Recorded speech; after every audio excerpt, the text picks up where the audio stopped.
Hello mga mi! Welcome to my channel!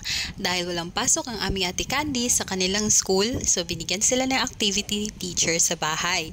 At kailangan i-assist daw naming mga parent dahil may mga gagamitin na gamit na kailangan ng gabay nating mga parents. Like sa pagkugupit at pagdidikit.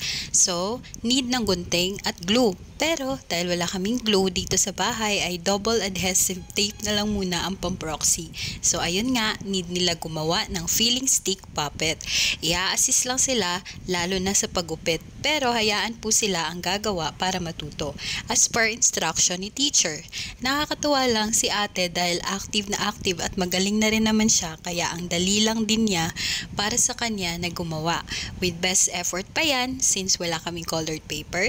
So ang ginawa niya ay kinulayan na lang ang bound paper bago i-drawing ang emoji or emoticons kaya ayos na din kahit dagdag sa trabaho niya. Pero nai-enjoy naman niya kaya walang problema. Bisibisihan siya sa pagko-color at pagdo-drawing. After niyang matapos, ididikit na sa stick. Nakakatuwang pagmasdan, 'di ba, yung anak mo na happy din naman sa ginagawa niya habang ako nakatingin at nag-a-assist sa kanya since katatapos lang din ng work ko. So siya naman ang in-assist ko while si Papa ang nagpe-prepare ng hapunan namin. So makikita nyo may happy, sad, angry, and wow na emoticons ang ginawa niya. Bale, 4 lang gaya sa binigay ni teacher. So ayan, magdidikit na kami sa stick kaya naka-assist ako sa kanya. Inorganize ko lang naman at hinayaan ko na si Ate Candice ang maggawa. Binigyan ko lang siya ng instruction kung paano at sobrang nakakatuwa dahil nasunod naman niya. Happy ang Ate Candice dahil natapos niyang gawin ang assignment niya.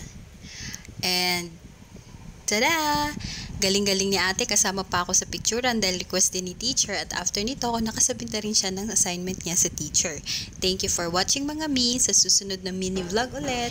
At don't forget to like and subscribe my channel, Chandenlist Vlog. Thank you!